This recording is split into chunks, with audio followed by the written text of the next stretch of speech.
to walk in total submission every day. For me, it is. And I guess because it's, I don't know if it's the fear of unknown. It's a combination of things. But that's why Paul talks in the scripture, he said we die there. The more we put God on, the more we allow God to be the God of our lives, the less of us takes possession, the less of us is in control. But see, that's us as human beings, we like to be in control of things. But we got to allow somebody else to take control. In this case, if somebody is God. So when we think we can do it on our own, we're saying, God saying, what's the use of me being here? If you're going to do it yourself. I'm here to help you. As Pastor said in the message this morning. God died for all of us.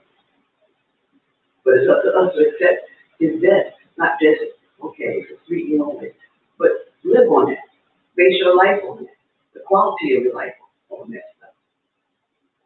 And when you think about it, nobody else would do that sacrifice. Nobody else would even when you get a situation when you go into the court, you tell people to be a witness, well, you do this, you do that. People say, yeah, I got you. But when it comes time to be there for you, they're not there. But God is always present. He said, he's a very present help in the time of trouble. God is always there. He's the most dependable person. Yeah, we get out our own way. As we often talk about it. Instead of just talking to me about it. Let go and let God. If you let go and let God, God is in control of everything and everybody. Jesus' third prayer, Matthew 26:44-46. Jesus' perseverance is first demonstrated in his third prayer. His disciples' lack of support did not dissuade him. Sometimes we too need to persevere without others' help. Jesus was fully aware of the coming betrayal. He had prepared himself for this terrible crisis through prayer. How can you prepare yourself before a crisis in prayer? To give it to God in prayer. Okay. And take up out of the situation and give it to God. I spoke a testimony many times before in a different place. And we receiving a diagnosis of multiple sclerosis and the different women receiving a diagnosis of colon cancer. The difference was I didn't take it, I didn't absorb the information in this diagnosis internally. Like I did when I found out I had access to my boss and I just lost it. But when I found out I had it, I gave it directly to God. And know that the Lord Jesus, the same thing was to give you the next door out of that one, minus the door. And we never seen it in my practice. Made up this big mind. So I just gave it to God and prayed what I know of some scenario situation that I'm going to need that. The best thing to do is speak it to God. But if you working towards that too, you don't really get God, God knows you. And how do you get God? By communication. As we talk about the Father, communication with him is more important than any communication you can have with man. And keep the line of communication open. Things are going to change. You're going to change. Your thought process changes. Your actions, everything about you will change because God changes. People sing about the change in your God, but do they really want to change?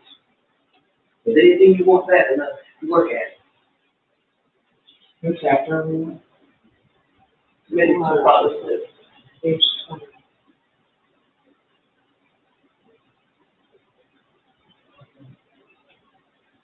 The fourth phrase is Jesus' betrayal and arrest. Matthew 26:47-50. Identify the great multitude that came to arrest Jesus. You can read that in John 18:3. The Jewish leadership had enlisted Roman help to arrest Jesus. This was a joint operation of temple police and Roman legionnaires. Perhaps such a force was sent out to confront Jesus and deliberately because there was fear of the popular uprising of Jesus' defense. The sign that would identify Jesus was a kid. The kids on the cheek normally a friendly salutation. The worst kind of God, however, was behind Judas' kiss. Really. Who can damage you or who can hurt you anymore than those closest to you?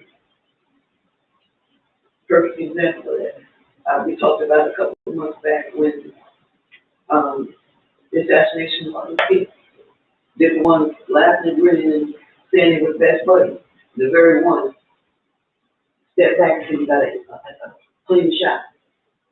Where did that come from? A so-called point. We often talk about it. When we think about it, you gotta be careful. Not only the people in you, but the people in your circle. Because everything they say, they wishing you well, wishing you hell all at the same time. Any questions before I go further?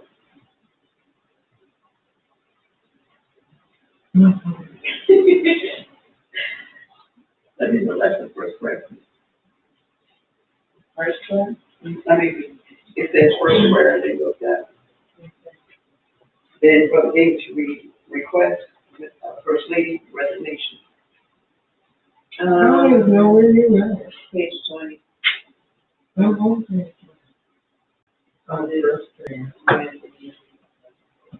Matthew 26:36-41, verse Matthew 36. Judas was familiar with the garden of Gethsemane and knew that Jesus and his disciples were likely to make their way there that night. Jesus instructed the disciples to sit in a certain location while he withdrew to another spot for a session of prayer. They probably thought he expected them to serve as watchmen or warn him if any hostile appeared. There would be one form of rest from the exertions of the day. Request, Matthew 26:37-38. Jesus took his inner circle with Peter, James, and John with him to another location. He knew the heavy sorrow and devil Jesus. He told these men that his soul was exceedingly sorrowful, even until his fragment of death. It would appear that Jesus wanted Peter, James, and John to be with him and lend their support to him as he become suffering approach. This certainly was a reasonable request of his three closest disciples.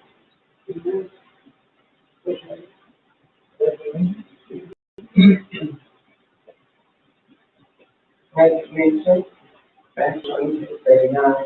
He's going about a stone's throw away from the disciples in 22-21. Then he knelt down and according to Matthew's account, fell on his face to pray. Addressing God as his Father, Jesus asked that if possible, because he was about to pray, might be taken away from him. However, he was prepared to do God's will. He was submissive, surrender, and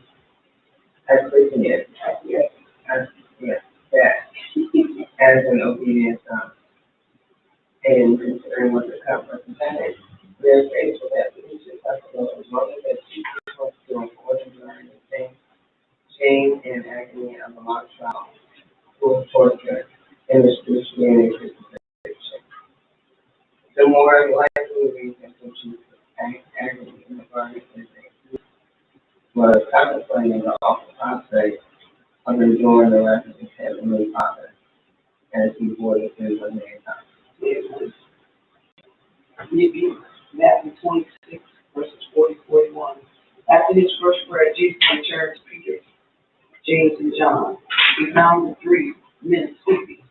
Waking Peter, Jesus expressed disappointment that he did not stay awake to watch for even 1 hour. By this time, the two sons of Zebedee also may have been awake to hear the rebuke and to share in it.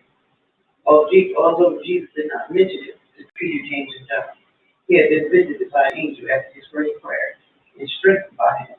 Luke 22:43. Jesus had been helped by a heavenly being and he had been deprived of the help requested from his earthly companions. Jesus now urged his disciples to watch and pray so that they would not fall into temptation and suffer the consequences. He wanted them to be forthcoming so that they would not yield to temptation. It was one thing to have a willing spirit, but it was another thing to restrain the weakness of their flesh. Paul later considered this topic when he dealt with the continued struggle of the spirit with the flesh, Romans 7:15, 8-13. The only way to be victorious is to live by the power of the Holy Spirit. Second prayer, Matthew 26:42-43, repetition. Matthew 26:42. No response to by the three disciples is recorded, which showed that they felt shaken, but as subsequent verses show, they were apparently so exhausted that they could not stay awake to progress on what he moved back to his place of prayer and repeated his request. He had made about a cut back from him.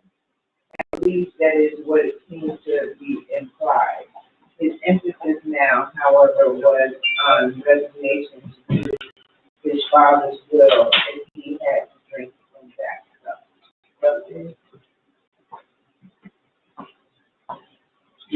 Repose, Matthew 26, verse 43.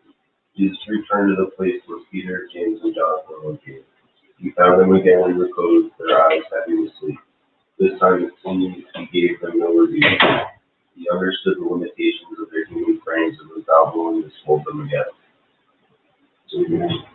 Third prayer, repetition. Jesus moved back to his place of prayer and repeated the request he had made before, saying the same words. His willingness to do his Father's will remained constant. If the divine Son of God felt it was appropriate to repeat the same prayer 3 times, there may be a lesson in this for us. God expects all of his children to be persistent in making their requests known to him. The important thing is that they be ready to accept his answer of yes, no, or wait. It's God's will that is vital, not our own will. Resignation, Matthew 26, 45 to 46. Jesus' resignation to his Father was transposed to resignation to the situation with his disciples. He returned to Peter, James, and John, and again found them sleeping, as were the other 8 disciples at their location. Jesus told them to sleep on now and take their rest. Thus we see a threefold resignation on Jesus' part. First, he was resigned to God's will. Second, he was resigned to his disciples' exhaustion. Third, he was resigned to his betrayal and arrest. Once we have resigned ourselves to God's will, we are ready to resign ourselves to whatever else is necessary in order to carry it out. Amen. Betrayal. If it appears that Jesus was aware of the approach of Judas and the multitude of people accompanying him, then it's exactly right. Before the sounds of their approach could be heard by the disciples, Jesus knew they were coming. He even knew what was in the minds and hearts of men. Judas Iscariot had given his arm, saying, "The one he kissed and agreed with Jesus." This was the plan in motion. It might be noted here that affection leaders such as this between men were coming in the culture and customs of the time. In fact, men in the Middle East still have a habit of greeting one another with a kiss, even walking together without any sexual. Perfect. 26, 49, 50. We can find more details of this incident in John 18, 2-13. Jesus, therefore, knowing all things that should come upon him, went forth and said to them, "Whom is he?" They answered him, "Jesus of Nazareth." Jesus said to them, "I am he." As soon then as he had said unto them, "I am he," they went backward and fell to the ground. Jesus again asked whom they saw. They told him it was Jesus. So he repeated his statement that he was that person. Then he requested that his disciples be allowed to go free. He added so that none of the men for John 18:7-9. In spite of the fact Jesus was arresting mob, Judas helped him to hail or greet him as master and to kiss him. Peter's action to cut off the right mouth, the high priest's servant, was rebuked by Jesus. He told him to put his sword back to his sheath, remarking that those who take the sword will perish. Jesus could have prayed that angels come to rescue him from the arresting mob, but then the scriptures regarding his atoning death would not have been fulfilled. Matthew 26:51-54. Regarding Peter's rash act with his sword is mentioned here because it is directly with the cup Jesus drink. The evil deed was done. The captain and all took hold of Jesus and bound him. John 18:12. They led him away to the high Peter falling afar off in 22:54. One of the status reports in the Bible is this: "And all the disciples were looking at slaves." Matthew 26:56, Mark 14:50. They would go into hiding until after Christ's resurrection and his appearance to them. They soon thereafter were empowered by the Holy Spirit to go out and begin changing the world. Reading that last statement, how does that apply to you today?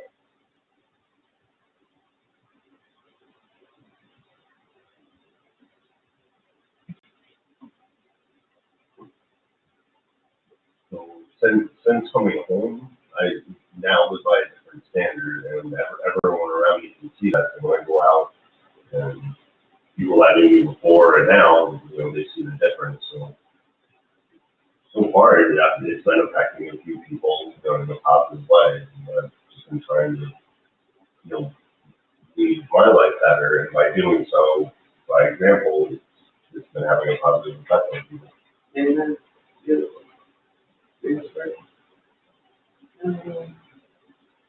I was still thinking about the resignation part, when you said, once we resign ourselves to God, we'll be able to resign ourselves to whatever else is necessary in order to carry it out.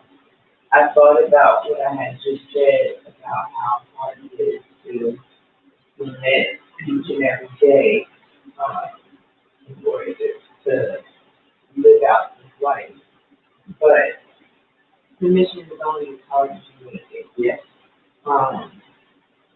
When you read about it, when you hear it, you begin to understand, like, it's not as hard as you think. If Jesus can do it greater or and, not like that, but,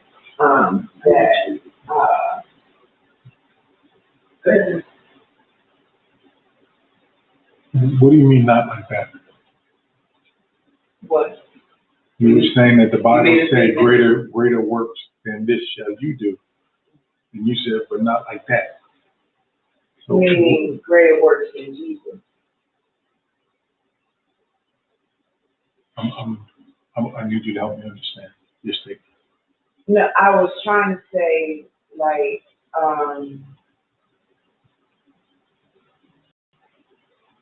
living as the midst of life is a great work. Not that I'm greater than Jesus, not that I can do greater things than he did. But that's what he told you you would do. Oh, okay. Would you? I wasn't understanding what I had to say for a second. So when Jesus said greater works than this will you do, he meant you're going to do greater things than he did. You're going to do it through him, but you're going to do it through faith in him. Okay. When you start saying, but not like that, it's almost like you don't have the faith to do the works that he said you can do. You have to understand, he's already given you the authority to do the work. Yeah. Which your statement is like you second guessing what you're supposed to do.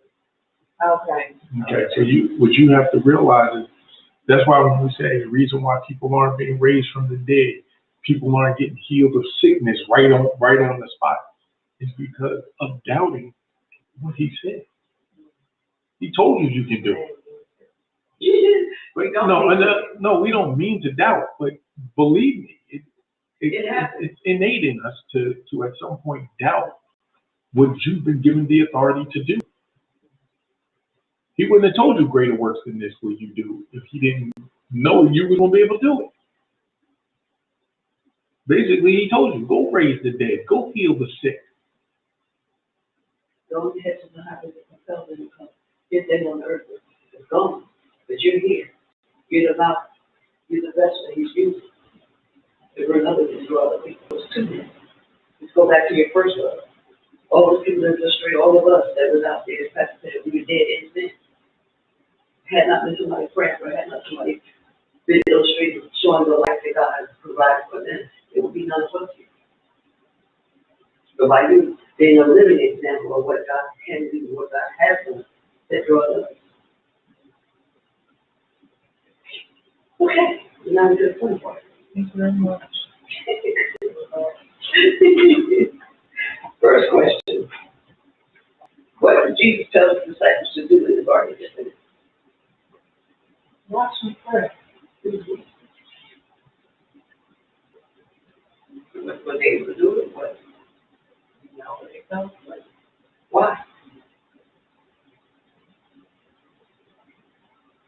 That's a good question.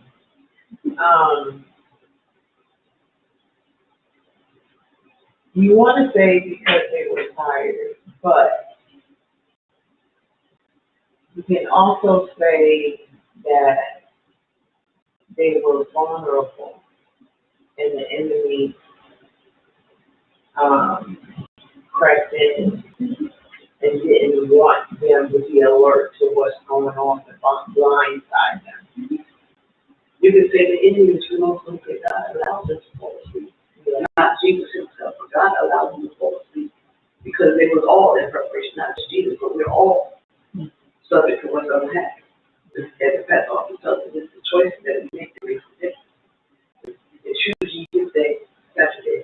Choose ye this day when we get to service. Until you decide to make that choice, you're walking around in hell. You're walking around dead. All those things that you're denying yourself of, you're not physically asleep, but you speak to the truth. You speak to that your Lord and Savior. You speak to things that He has accomplished in you, but spiritually. Yeah. I was gonna say, I think Jesus was already praying. His prayers were so heavy, he was actually contemplating disobeying God. And I think the weight of that was making everyone tired. It's like, after Pastor does a sermon, I go home and take a nap. Like, I never nap. I never sleep during the day. I barely sleep at night. But after his sermon, I'm spiritually exhausted. And I think the weight of Jesus' prayers was enough to, like everyone else. Beautiful. I understand it better. But it does. It's just like you said, when you pray and you submit yourself over to how the heaviness of it, that's what he's talking about. That weight that comes upon you. Not to, like we talked about in the scripture, inside every sin weight that does what you protect you. That's a two different weights. Right. That weight is a comfort. Whereas when you're at peace, when things are going well, you're able to sleep comfortable. When things are not going well, you're restless, you toss and turn all these things. But they was at peace. Why? Because Jesus was there with them. They was able to speak. They didn't know, they probably had an idea something was about to happen. But Jesus knew with assurance that something was going to happen. And even to the end of it, he didn't allow his aggressors or his people that was after him to do any harm to them because y'all want me, leave them out. And that's why we have to get to the place where we forgot our lives, forgot our God. In spite of what people might say, in spite of what people might think, I'm going to live the life that God designed for me to live. I'm going to be who God called me to be. I'm going to go where God called me to go. Why? Because God, this is a command. That's the least we can do. He did the ultimate sacrifice that none of us would even voluntarily make. Even though he wanted to give up.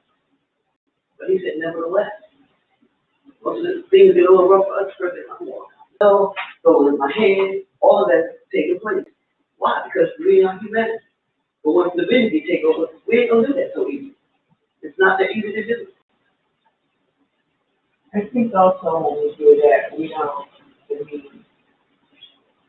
forget about the power of forgiveness. Yes. Just like when Capsat did that message about church, we haven't forgiven, let alone ourselves. That's the first thing we forget to forgive ourselves. Yeah. Because a lot of times we use that word accountability, but every last one of us did not have word accountability in some aspect of who we are. Mm-hmm. We can point the finger, but if the word tells you again, get the mold out your own eye before you start pointing his blood. Show accountability for who you are. Because you're not going to be judged according to Pastor Knowles. You'll be judged according to this person. And Pastor Knowles will be able to judge according to what she does or what she doesn't do. But he gave all of us a plan. He said, I know the plan that I have for each and every one of them. It may not be a doorkeeper to be the best doorkeeper you can be. Question 2. How sorrowful did Jesus say that he was? How sorrowful?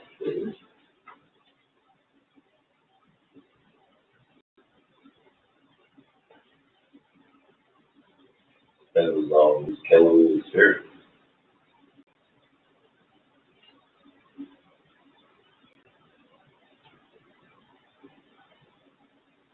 It's just like, basically, it's just like us. Instead of us saying, yes, Lord, from the beginning, we just ask the question, why me? We get the pity party going on. We wondering why you didn't choose this or why you called me. But all those things that you said, so that my soul is filled with sorrow, even to death.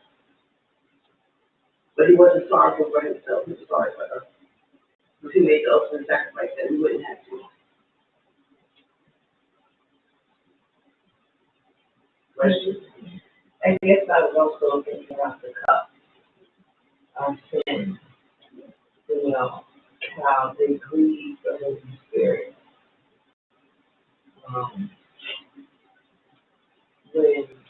When we sin, we don't realize sometimes how much we grieve the Holy Spirit. And it makes us sorrowful because it's like we're crucifying Christ. All over again, that's right. That, you know, bad, Pastor David. Okay. Question 3. How did Jesus receive strength after his first prayer? Oh, the angels.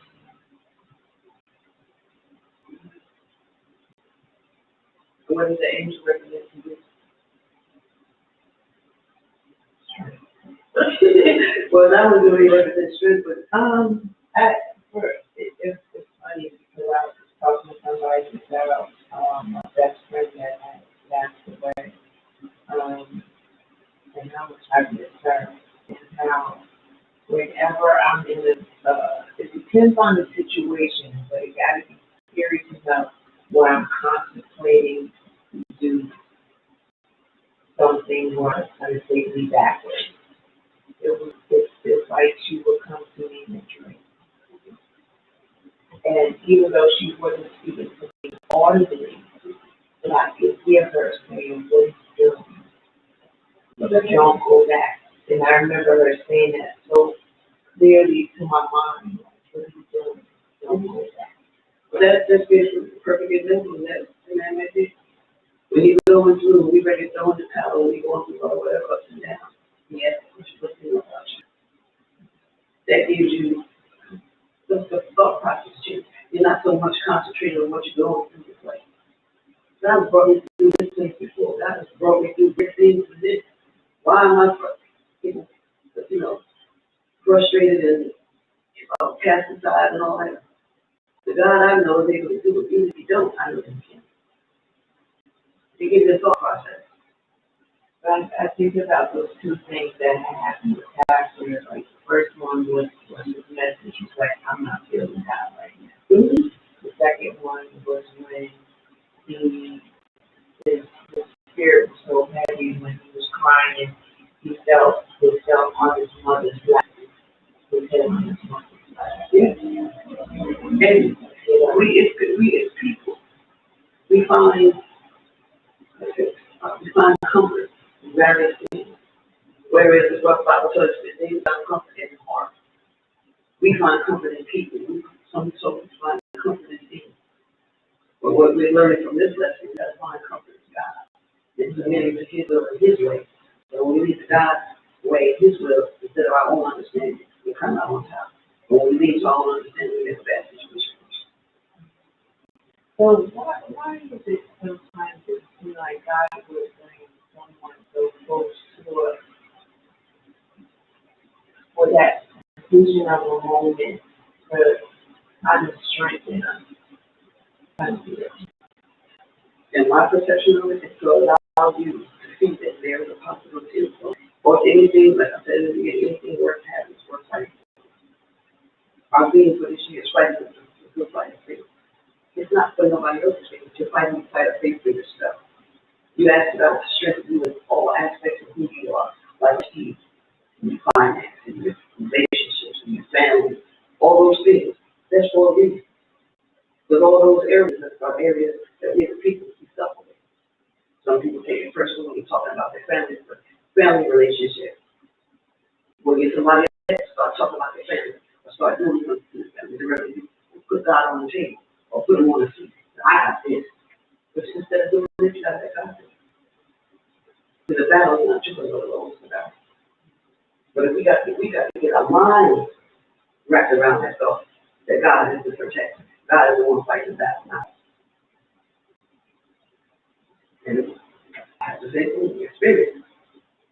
After coming to feel like I had to wilderness, going back to the woman that I was angry at the world. But most important, I got angry at God. But I thank God I don't have that mindset no more. I'm not angry at God. If anything, I'm more angry at myself that it took me that long to get to this place. Because I was reared in church. I knew the word in the church. I knew what things would be required. But I was doing because I was looking at things around me. I was going according to what looked right, what seemed right. But I knew what was right. But I wasn't acting on it. And I had to suffer the consequences. But I thank God that He gave to God a chance.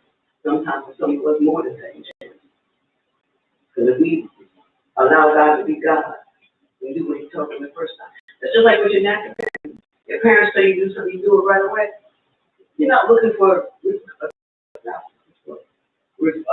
payment for what you do for anybody. Guess what? You reap the benefit. If you're doing with God's will, God's way, you see that all things around you flourish. When you're not doing according to God's will and God's way, guess what? You're going to go lacking. You're going to go like there will be. Okay. You're going to go lacking. Things going to go. Your mind's going to be, a whole lot of things going to be destroyed. Why? Because you're trying to handle it yourself. But you got to let go of God. And even though He was His son, He knew the punishment that He had to endure. But it wasn't for Him. Just like the things that we endure with, it's not just for us. It's to help other people. God did His suffering and went through the things that He went through for us. And if He had not, there would be no God. Fourth question. Why did Jesus tell His disciples to watch and pray?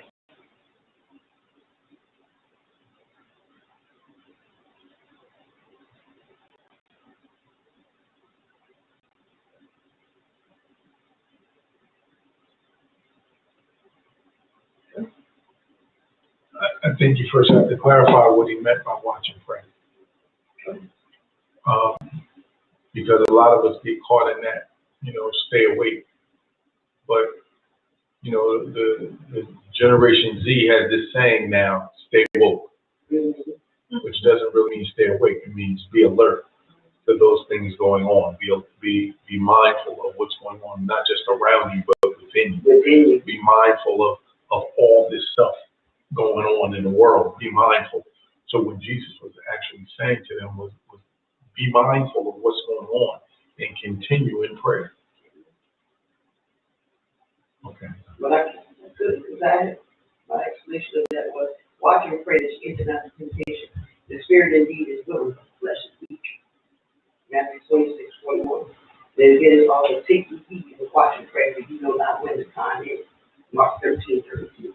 Because you don't know when your time, or when the time is God to take you from this place with whatever work God has for you to do. While you're here, you don't know when that day is over. There's also called all the time in here. You work while it's day, because when night comes, no man can work. Once you're dead, well, man says you're done. If you ain't right with God, you ain't done. You're going to get hell, burn eternity. But you're trying to get it right here and now. The Greek word for watch in Matthew 26:41 and Mark 14:38, it is phobia. It has a sense of being vigilant, to keep awake, to be on alert, and to keep one's eyes open. In Mark, a different Greek word is used for watch. This word means to be sleepless or to keep oneself awake for the purpose of watching. The two Greek words are similar but different. The later one having an emphasis on not sleeping. We don't mean physical sleep like you go to bed and take a nap or rest.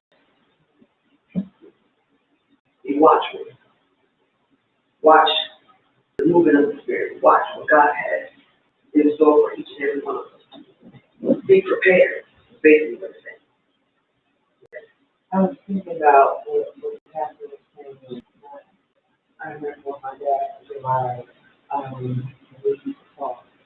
and he would always end my conversation with him and be aware of this and that.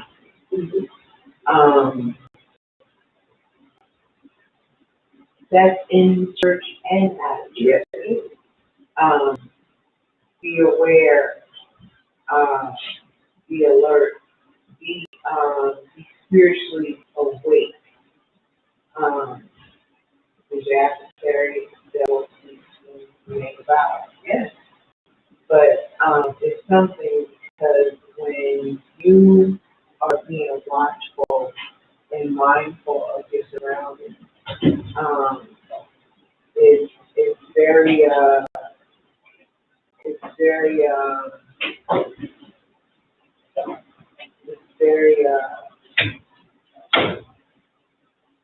I don't know, it's different. It's different when you're watching and praying. Yeah, because Spiritually alert. you're spiritual alert because God makes you aware Yeah. of the pitfalls, not just of other people, but your own pitfalls. Yeah. Because we're our own worst enemy. Oh, yeah.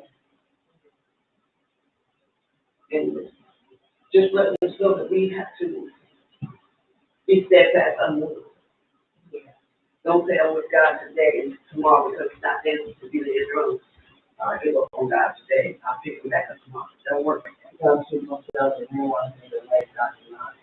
And so they come to get right away. But what you pray for, one, the raise up now, that we not only have to right. So that also does not mean that it is not happening. Because sometimes the prayer you pray, the ask God for will come to you, but it will come to you through someone else. So sometimes it just works out that way. People really don't pray. Sometimes that's people want you. And you lose faith because it can happen either way. Like when Minister Burton said, I'm going to cover over time. Just because God is who's having Yes, because sometimes you think you need answers because you need things that you want more. That means you need your own understanding. Instead of not doing everything for you. that may not be what you want, but it's exactly what you need. Exactly. Any other questions?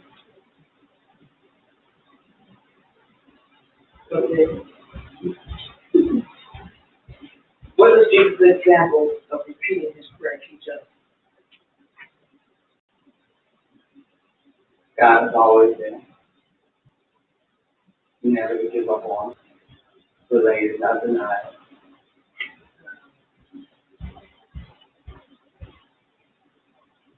That scripture, pray without ceasing.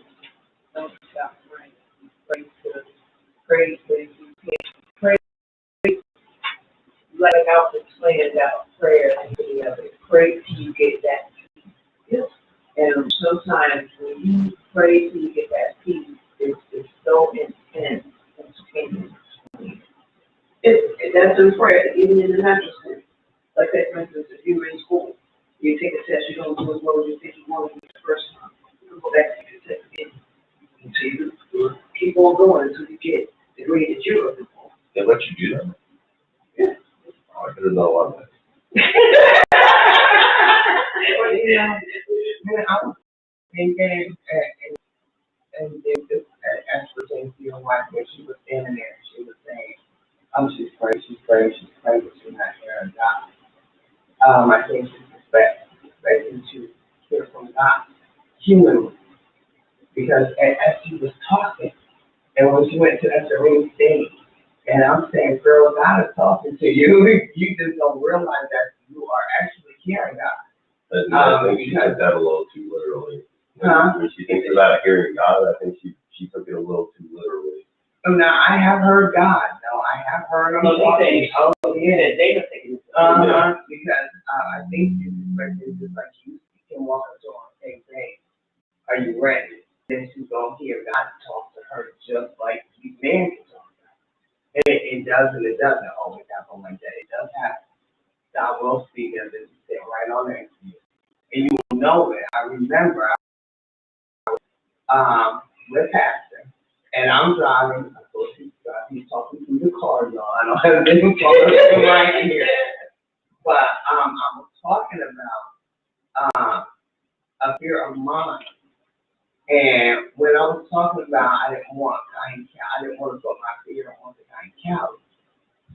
The reason I said that is because God had just said to open because I was saying I wasn't going to do something because I didn't want kind calories, because kind calories would be afraid of that, because I'm afraid of that. And God said, don't put your fears on your children. To me, he said that. Like, it's like the world stopped when he said to me, do not put your fears on the life of your children. And I heard him so clearly, like he was sitting in the pastor, and I had Pastor on the phone. I was like, babe, God just spoke to me. He spoke like he was sitting in the seat right next to me and told me not to put my fears on my kids. He told me very clearly, so you do sometimes hear God, like he's sitting right next to you. Sometimes you hear God answering your prayers and blessings and talking to you, just the situation that happened in your life. Not necessarily words are God speaking to you, but sometimes things and blessings and things that you may not consider a blessing are actually God speaking. Not only that, you think God speaking to the word. Because when I talk to the message, every part of that message was on. Oh, and just so you know, when Pastor started explaining, I told this story many times since last week. When Pastor was explaining all the 5 daily letters, what the first lady say out loud? Accountability, accountability, accountability. I am going to hell.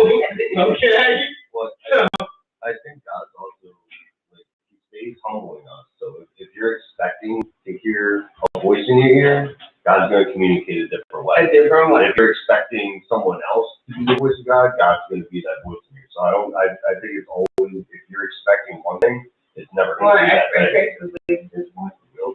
What were the 5 things? I could think of 3. You need to be at Bible study. You need to know the responsibilities that are.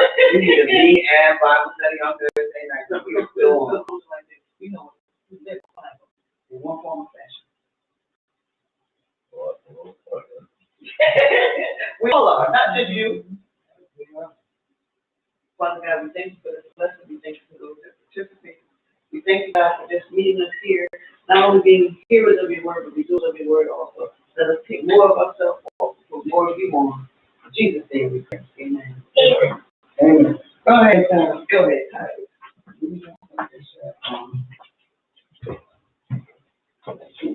Sorry for the interruption. I left my earbuds in the earbuds case. That's how I do.